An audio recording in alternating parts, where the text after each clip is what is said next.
I'm Accelerated and welcome back to our YouTube channel. So today we are going to talk about the harsh reality of school and colleges, and this video is specially dedicated for parents and students. So if you're a parent or a student, you must watch it. So let's start with the main content.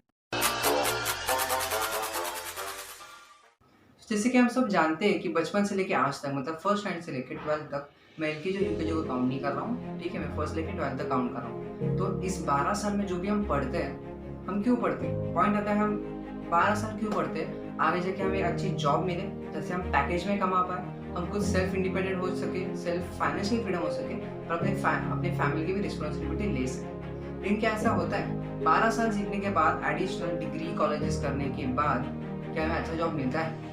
क्यों नहीं मिलता? एक point याद रखना, जब भी आप interview के लिए जाते हैं ना, आप कितना भी सीखे हो, आप कितना भी अच्छे से सीखे हो, लेकिन एक चीज़ हमेशा प्रॉब्लम करती है कि ये हमारे पास सॉफ्ट स्किल्स नहीं रहती। आप कितने भी अच्छे से सूट बूट डाल के जाओ ना इंटरव्यू में, फिर भी आपकी प्रेजेंटेशन स्किल्स कैसी है, आप किस तरह अपने आंसर्स को प्रेजेंट कर रहे हो, इससे भी आपको अपॉइंट किया जाता है। और है ना, स्कूल और कॉलेज में भी ये हमेशा बताया जाता है कि यार हमेशा out of the box think करो, be imaginative, be creative, be innovative, ये बताया जाता है। लेकिन ये इम्प्लीमेंट कोई नहीं करता, ये हमें कोई हेल्प नहीं करता या फिर कोई ऐसे एक्टिविटीज़ नहीं देता जहाँ से हम खुद को अच्छी तरह से डेवलप कर पाए। हमको बताया जाता है, सिखाया जाता है कि तुम अच्छी तरह से पढ़ाई करो, आगे तुम्हारा फ्यूचर सेट है पढ़ाई करने से, ठीक है। अब बात करते हैं कि हम जो पढ़ाई कर रहे हैं, हम ये जान के पढ़ाई क्यों कर रहे हैं? जॉब करने के लिए 12th के बाद, ठीक है। और ये भी सीन हमने देख लिया कि जॉब मिलना कितना मुश्किल है, क्योंकि सॉफ्ट स्किल्स की वजह से उस पर तो कोई फोकस करता नहीं, सिर्फ मार्क्स लाना है, पास करना है, ये सब देख रहे हैं, ठीक है। ये अपना एजुकेशन सिस्टम है। तो इसमें बच्चों को मोस्टली प्रॉब्लम किस चीज़ पे आ रही है और वो कितना उन्हें बाद में परेशान करेगी, ये आपको जानना पड़ेगा। ये प्रॉब्लम पता है कौन सी है? हम स्टूडेंट जो है, हम टीनेजर लोग हैं ना, वो क्या करते हैं जब एग्जाम्स आती है, तो मतलब पॉइंट ऑफ व्यू किस तरह हो गया एजुकेशन सिस्टम से, वो मैं बताता हूँ। जब एग्जाम आती है हम ये सोचते हैं कि किस तरह से पास होना है, हम पास होने के लिए पढ़ाई करते हैं, ना कि कुछ फ्यूचर में करियर में हमें कुछ करना है, इसलिए हम पढ़ाई करते हैं। एग्जाम्पल के साथ बताता हूँ, जब हम कुछ पढ़ाई करते हैं तो मुझे एग्जाम है, ठीक है, तो आप क्या सोचोगे? नहीं, मेरे को पढ़ाई नहीं करनी चाहिए क्योंकि एग्जाम आ रही है, मेरे को पास भी तो होना है, क्योंकि फिर बाद में लोग क्या कहेंगे ये सोचने लगेंगे, और पेरेंट्स के ताने अलग से, राइट।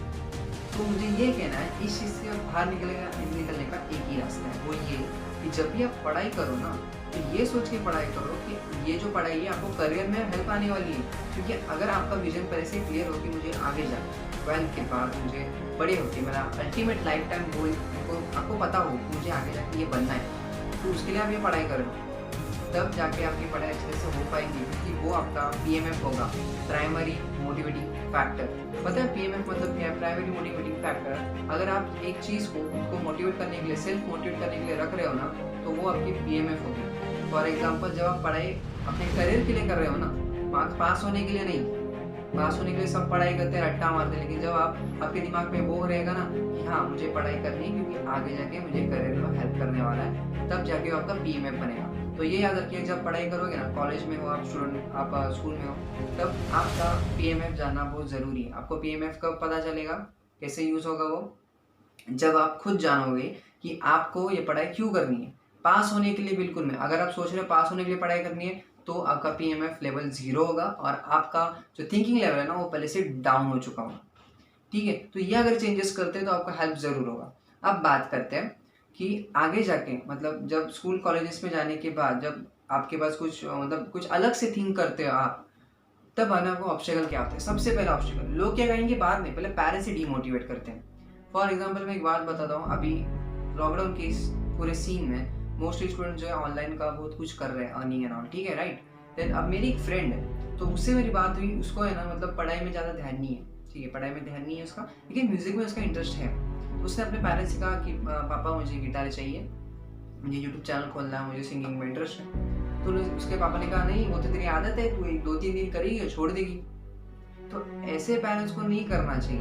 अब और मैं एक बताता हूँ, तो उसने कहा मैं क्या बोलूँ अभी पेरेंट्स को, जब भी मैं करियर की बात करने जाती हूँ उनका कुछ अलग से हो जाता है, पता नहीं, वो मेरी पढ़ाई पे आ जाते हैं कि पढ़ाई तो करती तो है नहीं, तेरे को क्या करके दूँ मैं, क्या दूँ तेरे को एक्स्ट्रा। तो इसमें मैंने उसको है ना, इस सीन पे मैंने ऐसा बताया, आप देखो आप रिलेट कर पा रहे हो या नहीं। आप ही बताओ कमेंट सेक्शन में कि वो कितना अच्छा है। मैं आपको बताता हूँ मैंने क्या कहा।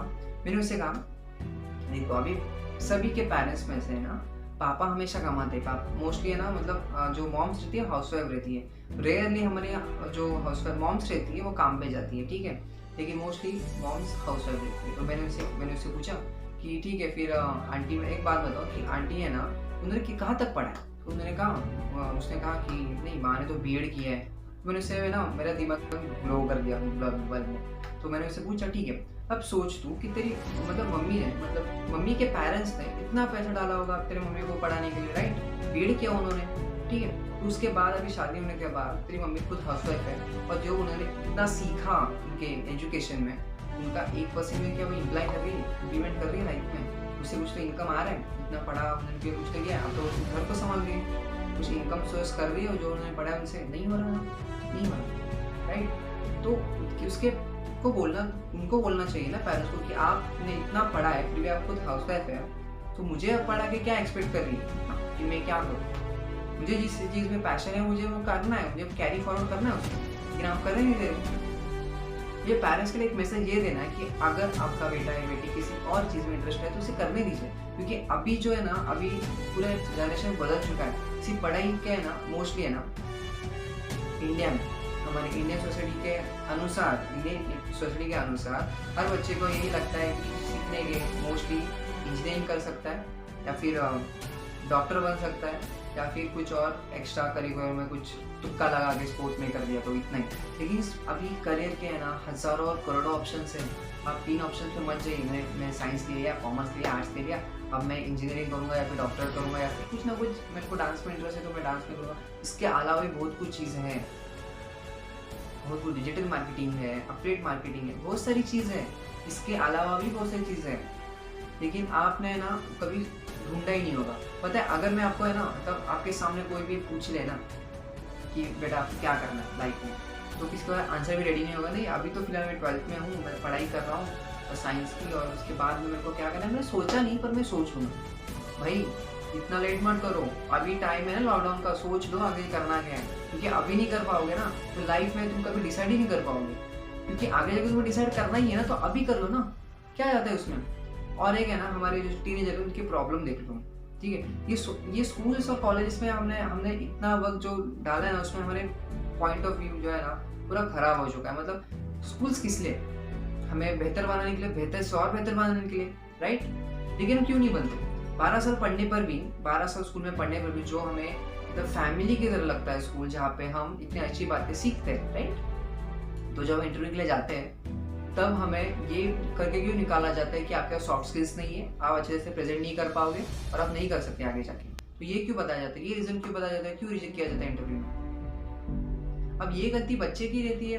पता है बच्चा कभी कभी नहीं पढ़ते, हम स्टूडेंट्स है ना, सभी लोग अच्छे से नहीं पढ़ते, लेकिन ये सभी के साथ होता है।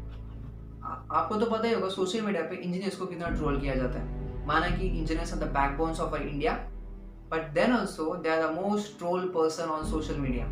क्या आपको बात पता है? डिग्री होने के बाद भी, इतनी अच्छी नॉलेज होने के बाद भी अपॉर्चुनिटी कम मिलती है जॉब्स की। तो आप अगर पेरेंट्स आप देख रहे हैं, आप स्टूडेंट्स को देख रहे हो, तो आप सोच सकते हो कि स्कूल और कॉलेज में सीखने के बाद भी हमें कितना बड़ा फ्लॉ है, राइट। तो सिर्फ पढ़ने से कुछ नहीं होगा, आपको कॉलेज में पढ़ना है ना, आप टीचर्स पे और कॉलेज पे और स्कूल पे डिपेंडेंट मत रहिए। उसके अलावा कुछ ना कुछ सीखिए बाहर से। आप अपने बड़े लोग, आपके जो फैमिली मेम्बर्स है, अगर उन्होंने कुछ किया तो उनसे एक्सपीरियंस लीजिए कि फॉर एग्जाम्पल आपके अंकल कुछ अच्छा काम कर रहे हैं, फिर बिजनेस कर रहे हैं, तो उनसे पूछिए कि आप बिजनेस में क्या करते हो, तो उसमें आप कैसा रन करते हो, आपका पूरा एडमिनिस्ट्रेशन कैसे चलता है, अपने एडमिनिस्ट्रेशन की बॉडी को किस तरह से डिवाइड किया है। ये कौन सी भी टॉपिक रहने दो, इंडस्ट्री कौन सी भी रहने दो, वो बिजनेस की इंडस्ट्री रहने दो, म्यूजिक की इंडस्ट्री रहने दो, या फिर कुछ भी, आपको नॉलेज लेना चाहिए। आप जितना सीखोगे उतना अच्छा रहेगा। सिर्फ कॉलेजेस और स्कूल्स पे डिपेंड रह के आप कुछ नहीं सीख पाओगे।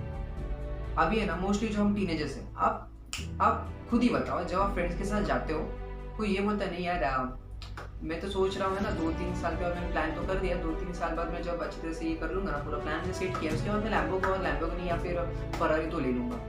ऐसी बातें करते हो? आपने कभी दोस्तों के साथ बैठ के कभी करियर के बारे में बात की है? नहीं भाई, अभी तो 10th होने वाली है तो मैं साइंस लेने वाला हूँ, इसके बाद मैंने पूरा मतलब सेट है, कॉलेज भी मैंने चूज़ कर ली है और इसके लिए मेरे को इतनी पढ़ाई करनी पड़ेगी, मुझे इतना करना है। कभी एक दूसरे को मोटिवेट किया है कि नहीं भाई अभी मेरे को है ना ये पढ़ाई कर रहा हूँ, ये चैप्टर मेरा खत्म हो चुका है, अगर तेरे को खत्म नहीं होता तो तेरे को मैं बता दूंगा, मेरा रिवीजन भी हो जाएगा और तुझे सिखा तुझे सीख भी हो जाएगा।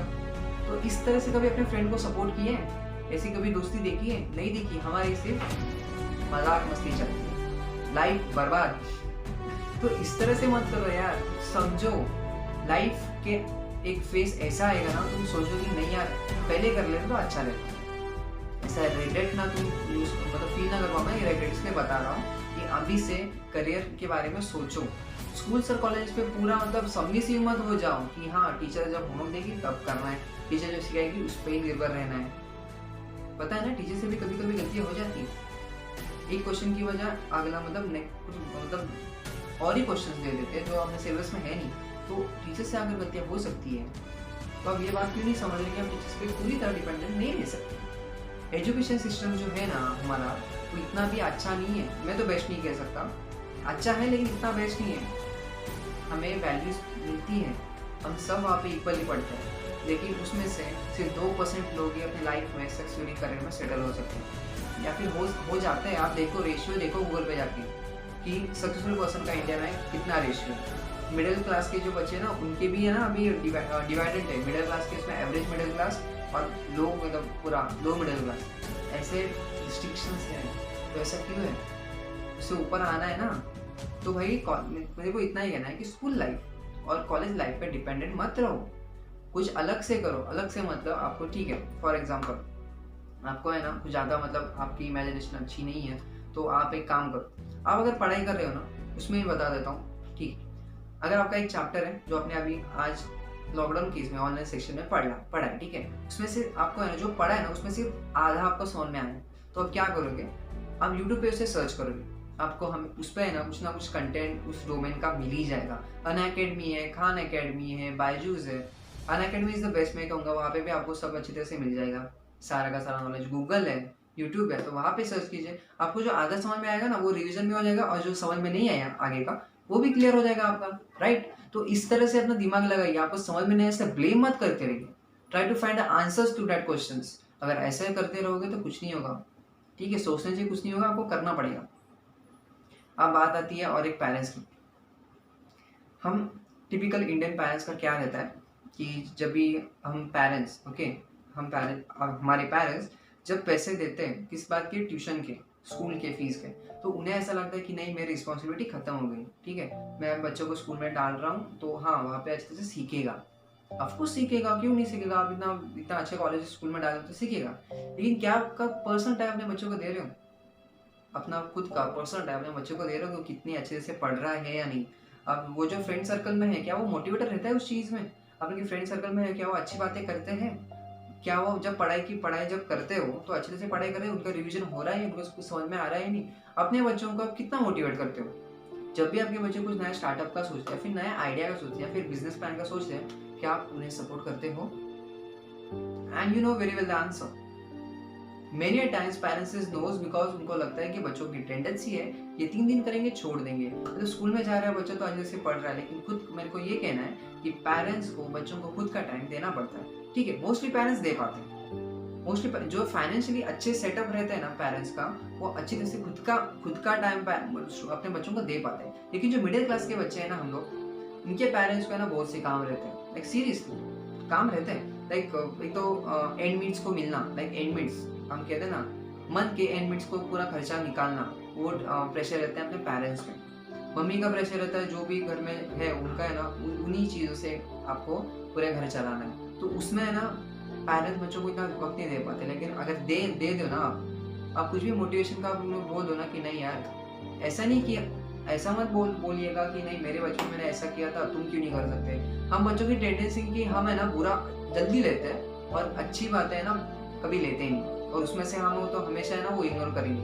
पेरेंट्स की बात हम बच्चे हमेशा इग्नोर करेंगे, लेकिन वो आपका काम है कि हमें मोटिवेट करना है, राइट। आप है ना एक काम करो, आप पेरेंट्स के लिए मैसेज है, जब अगर आप ये वीडियो देख रहे हो ना तो अपने बच्चों को है ना एटलीस्ट एक बार है ना मोटिवेट करो। आपको है ना लगता है कि हाँ मेरे बच्चे ने अच्छी चीज़ की तो उसके अप्रिशिएट करो, चाहे वो स्टडीज़ के अलावा कुछ अच्छी चीज़ की उसने या फिर स्टडीज़ में इन्वॉल्व की हो। उसे कंपेयर मत करो किसी भी बच्चे से। उसे बोलो कि हाँ जितना किया उतना अच्छा कर, लेकिन तू और कर, तो और अच्छे से कर सकता है, because I know your potential and I trust you. अब बात आती है स्टूडेंट्स की। स्टूडेंट्स में की बात आती है, मैं आपको ये कहना चाहूँगा एक पावरफुल मैसेज। आपको है ना एक ट्रिक बताना चाहूँगा जिससे कि आप और अच्छा, ठीक है। पहली बात, आपको आईआईसी से चलना है। आईआईसी का फुल फॉर्म क्या है? Be imaginative, be innovative and be creative, ठीक है। अगर आपको है ना कुछ लाइफ में हटके करना है तो ये 3 चीज़ें आपके पास है तो अच्छे से आप कर पाओगे। इमेजिनेटिव, अगर आपकी सोच अच्छी है ना, कि सोच मतलब ऐसी सोच कि जहाँ पे आपके पास कुछ सपना है, आपके पास विजन है, आप अच्छे से अपने सपने पे डूब चुके हो कि हाँ मुझे आगे जाके लाइफ टाइम में ये गोल मुझे अचीव करना है, तो वो आपकी इमेजिनेशन होगी, वो पावरफुल इमेजिनेशन होगी, ठीक है। फिर बात आते हैं, फिर सिर्फ सोचने से कुछ नहीं होगा, आपको कुछ करना भी पड़ेगा, राइट। तो उसके लिए आपको इनोवेटिव होना पड़ेगा कि हाँ जो चीज़ मैंने सोची उसे मैं और अलग तरीके से इम्प्रोवाइज तरीके से कैसे इम्प्लीमेंट करूँ, वो होगा इनोवेशन। आप कुछ नया नया सोचोगे, एक ही चीज़ पर अटके नहीं रहोगे, उसी चीज़ में कुछ नया करने का सोचोगे। फिर बाद में आते हैं क्रिएटिव, जो भी आपने नया सोचा ना उसे और भी अच्छी तरह से क्रिएटिव वे में परफॉर्म कर सकते हैं। जो स्कूल्स और कॉलेजेस में अगर आपको मिल रही है तो अच्छी बात है, और उसे इम्प्लीमेंट कर रहे हैं तो और भी अच्छी बात है। ये याद रखिएगा, स्कूल और कॉलेजेस में ना ये फेज बहुत इंपॉर्टेंट है। 12 साल मैंने आपको कैलकुलेशन बताया, 12 लाख रुपए आप दे रहे हो एजुकेशन के लिए, उसे वेस्ट मत जाने दो। फिर बात आती है क्रिएशन की, क्रिएटिवनेस की। जब आप, मैं जैसे कि एग्जाम्पल बता रहा हूँ, आप इंटरव्यू देने जा रहे हो ना, किस तरह से आप क्रिएटिव वे में बात कर रहे हैं। आपने इनोवेटिव वे में एक आंसर को अच्छी तरह से प्रेजेंट तो किया है, लेकिन उसे क्रिएटिव वे में किस तरह से इम्प्लीमेंट कर रहे हो। क्योंकि क्रिएटिव वे ना आपको सिर्फ आंसर लेना नहीं, आपको उनसे इनैक्ट करना है आंसर, ठीक है। वो आपका क्रिएटिवनेस हो जाएगा। तो इस तरह से आप तीन चीज़ों को अपनी लाइफ में इम्प्लीमेंट करते हैं ना, ऑफकोर्स आपको ये बहुत हेल्प करेगा। याद रखिएगा, आईआईसी का फॉर्मूला है imagination, innovative and creation. Do remember that and do follow it, okay. And then at last I want to say, अगर ये वीडियो अच्छा लगा हो तो प्लीज़ लाइक, शेयर और सब्सक्राइब जरूर करिएगा। And till then stay